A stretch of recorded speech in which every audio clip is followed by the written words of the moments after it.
Assalamualaikum warahmatullahi wabarakatuh. Perkenalkan, nama saya Azhara Dwi Suganda, anggota kelompok 1 Kepemimpinan Pendidikan dengan NIM 240020008. Baiklah, saya di sini akan menjelaskan materi terkait dengan konsep dasar dari kepemimpinan dan kepemimpinan pendidikan. Kita mulai dari pengertian kepemimpinan. Kepemimpinan adalah terjemahan dari kata leadership yang berasal dari kata leader. Pemimpin ialah orang yang memimpin, sedangkan pimpinan ialah jabatannya. Dalam pengertian lain, secara etimologi, istilah kepemimpinan berasal dari kata dasar pimpin yang artinya bombing atau tuntun. Dari kata tuntun, maka lahirlah kata kerja memimpin yang artinya membimbing atau menuntun. Selanjutnya, pengertian kepemimpinan menurut para ahli. Yang pertama yaitu menurut Hersey dan Blanchard. Mereka berpendapat bahwa kepemimpinan adalah proses mempengaruhi aktivitas seseorang atau kelompok untuk mencapai tujuan dalam situasi tertentu. Yang kedua, menurut Burhanuddin, ia berpendapat bahwa kepemimpinan merupakan inti manajemen, sebab kepemimpinanlah yang menentukan arah dan tujuan sebuah organisasi dengan memberikan bimbingan dan menciptakan iklim kerja yang mendukung pelaksanaan proses manajemen secara keseluruhan. Yang ketiga, menurut Cons, mengemukakan pendapatnya yaitu bahwa kepemimpinan sebagai pengaruh seni atau proses mempengaruhi orang-orang sehingga mereka mau bekerja keras secara sukarela dan bersemangat ke arah pencapaian tujuan-tujuan kelompok. Yang keempat yaitu menurut Mondi, ia mengemukakan bahwa kepemimpinan atau memimpin melibatkan mempengaruhi orang lain untuk melakukan apa yang diinginkan pemimpin. Selanjutnya, menurut Winardi, kepemimpinan diartikan sebagai usaha untuk mempengaruhi antar perorangan lewat komunikasi untuk mencapai beberapa tujuan. Jadi, kesimpulan dari pengertian kepemimpinan menurut para ahli yang dapat saya simpulkan yaitu bahwa kepemimpinan merupakan suatu proses mengarahkan suatu orang atau kelompok di dalamnya harus terdapat teladan yang baik dengan harapan apa yang dicontohkan pemimpin dapat ditiru untuk menuju suatu tujuan bersama. Selanjutnya, pentingnya kepemimpinan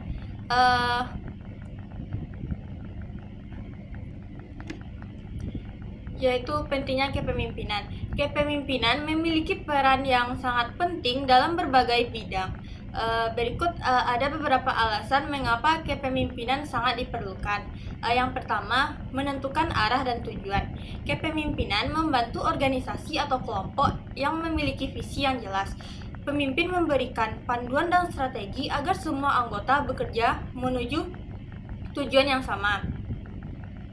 Yang kedua, meningkatkan motivasi. Pemimpin yang baik mampu memberikan dorongan dan semangat kepada anggota timnya. Motivasi ini penting agar anggota tetap berkomitmen dan produktif dalam menjalankan tugasnya. Yang ketiga yaitu mengatur dan mengordinasikan tim. Dalam sebuah organisasi, kepemimpinan berperan dalam mengkoordinasikan tugas-tugas dan memastikan setiap anggota bekerja sesuai dengan peran mereka. Tanpa kepemimpinan, kerjasama tim bisa menjadi kacau dan tidak terarah. Yang keempat, membantu pengambilan keputusan. Pemimpin memiliki tanggung jawab dalam mengambil keputusan yang tepat untuk kepentingan kelompok atau organisasi. Keputusan yang baik dapat menghindari organisasi dari konflik dan risiko yang tidak perlu. Yang kelima, meningkatkan efisiensi dan produktivitas. Kepemimpinan yang baik dapat menciptakan lingkungan kerja yang nyaman dan kondusif sehingga meningkatkan produktivitas anggota tim. Yang keenam, membantu penyelesaian masalah dan konflik. Dalam suatu kelompok atau organisasi, konflik dan tantangan pasti terjadi. Pemimpin yang efektif dapat membantu menyelesaikan masalah dengan adil dan mencari solusi terbaik. Yang ketujuh, mendorong inovasi dan perkembangan. Pemimpin yang baik mampu menginspirasi anggotanya untuk berpikir kreatif dan mencari cara baru untuk meningkatkan kualitas kerja. Selanjutnya yaitu kedudukan kepemimpinan dalam kerangka manajemen. Sebagai salah satu cabang ilmu pengetahuan, kepemimpinan memiliki peranan penting dalam kerangka manajemen. sebagai peranan seorang pemimpin pada dasarnya merupakan penjabaran serangkaian fungsi kepemimpinan. Fungsi kepemimpinan merupakan salah satu di antara peranan manajer dalam rangka mengajak semua bawahan agar dengan penuh kesadaran memberikan pengabdian dalam mencapai tujuan organisasi sesuai dengan kemampuan bawahan secara maksimal. Selanjutnya yaitu teori munculnya kepemimpinan. Studi dan rumusan kepemimpinan yang dihasilkan sangat dipengaruhi oleh paradigma dan pendekatan yang digunakan, sehingga teori-teori dihasilkan memiliki perbedaan dalam hal metodologi, pendapat dan uraiannya, serta penafsiran dan kesimpulannya. Berikut ada beberapa teori tentang kepemimpinan yang dirangkum oleh Kartini Kartono dari J.R. Terry. Yang pertama yaitu teori otokratis.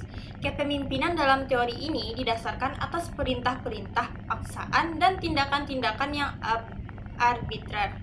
Ia melaksanakan pengawasan dengan ketat agar semua pekerjaan berlangsung secara efisien.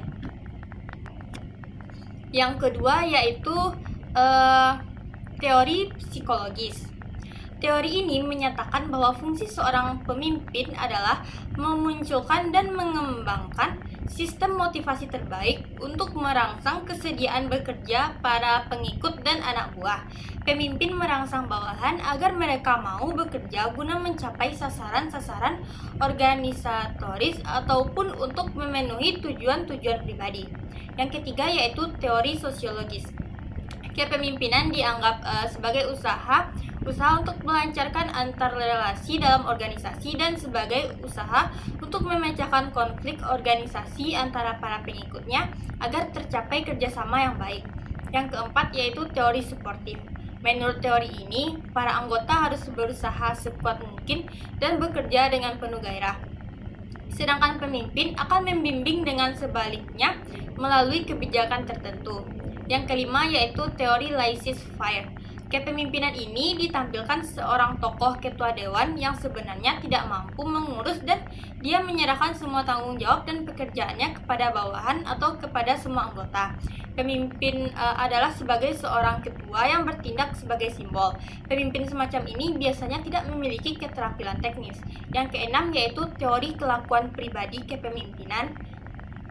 Jenis ini akan muncul berdasarkan kualitas-kualitas pribadi atau pola kelakuan para pemimpinnya.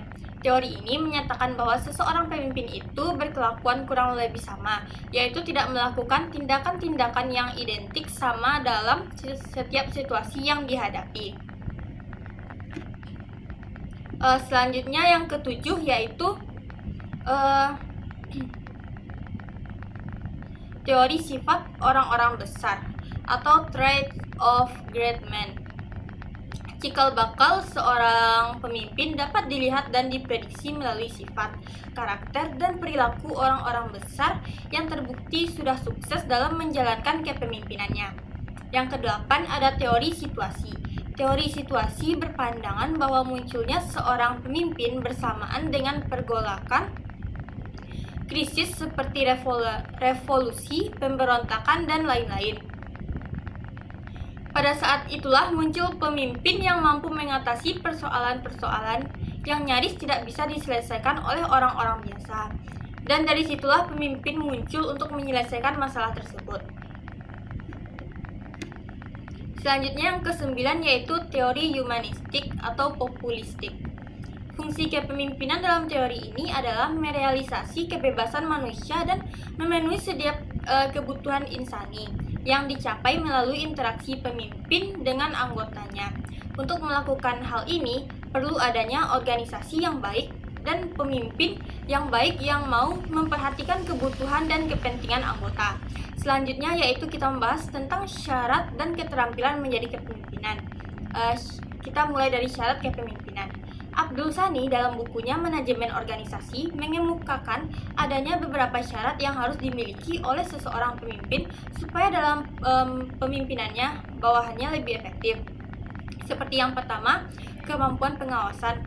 Dalam kedudukan atau pelaksanaan fungsi-fungsi manajemen, terutama pengarahan dan pengawasan pekerjaan orang lain. Yang kedua yaitu kebutuhan akan prestasi dalam pekerjaan, mencakup pencarian tanggung jawab dan keinginan untuk sukses. Yang ketiga, kecerdasan, mencakup kebijaksanaan, pemikiran kreatif dan daya pikir. Yang keempat, ketegasan atau kemampuan untuk membuat keputusan-keputusan dan memecahkan masalah-masalah dengan cakap dan tepat. Yang kelima yaitu kepercayaan diri atau pandangan terhadap dirinya sebagai kemampuan untuk menghadapi masalah-masalah.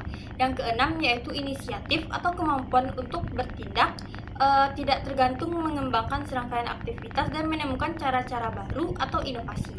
Yang kedua yaitu keterampilan kepemimpinan. Yang pertama seperti keterampilan dalam memimpin. Seorang pemimpin harus memiliki keterampilan dalam memimpin. Keterampilan di sini diartikan sebagai cara pemimpin dalam memimpin yaitu dengan tahu bagaimana menyusun rencana awal dengan kelompok, bagaimana menciptakan lingkungan yang nyaman agar cara mengorganisasikan kelompok dalam bekerja, membantu kelompok tentang permasalahan pekerjaan, mengambil keputusan bersama hingga bertanggung jawab atas kelompok. Selanjutnya, keterampilan dalam hubungan insani. Hubungan merupakan interaksi seseorang dengan orang lain atau kelompok. Hubungan dibagi atas dua yaitu hubungan formal dan pribadi. Hubungan formal terjadi karena pekerjaan atau hal resmi lainnya, namun pribadi sebaliknya tidak didasarkan atas pekerjaan atau hal resmi lainnya. Pada kepemimpinan hubungan yang diperlukan ialah rasa menghargai, baik itu anggota kepada pemimpin maupun sebaliknya. Yang ketiga, keterampilan dalam proses kelompok. Dalam kepemimpinan, seorang pemimpin harus menjadi penengah untuk anggota. Pemimpin yang baik mampu mengembangkan dan mengatur anggota sehingga keterampilan dan potensi anggota terlihat. Dalam mewujudkannya diperlukan hubungan yang baik serta tanggung jawab seorang pemimpin. Keterampilan dalam administrasi personil. Keterampilan lain yang sangat diperlukan yaitu administrasi. Dalam menjalankan kepemimpinan, kegiatan administrasi personil harus berjalan dengan baik, sehingga dalam administrasi ini dapat menemukan anggota yang sesuai dan dalam bekerja sesuai pedoman yang ada, seperti the right man in the right place. Baiklah, saya lanjut kepada kesimpulan dari yang saya jelaskan tadi, yaitu kepemimpinan diartikan sebagai proses mempengaruhi, menggerakkan, dan mengarahkan berbagai tugas yang berhubungan dengan aktivitas anggota kelompok. Kepemimpinan juga diartikan sebagai kemampuan mempengaruhi berbagai strategi dan tujuan, kemampuan mempengaruhi komitmen dan ketaatan terhadap tugas untuk mencapai tujuan bersama, dan kemampuan mempengaruhi kelompok agar mengidentifikasi, memelihara, dan mengembangkan budaya organisasi. Baiklah teman-teman, sekian video presentasi dari saya. Semoga teman-teman bisa mengerti dan paham tentang penjelasan kepemimpinan pendidikan. Baiklah, terima kasih. Assalamualaikum warahmatullahi wabarakatuh.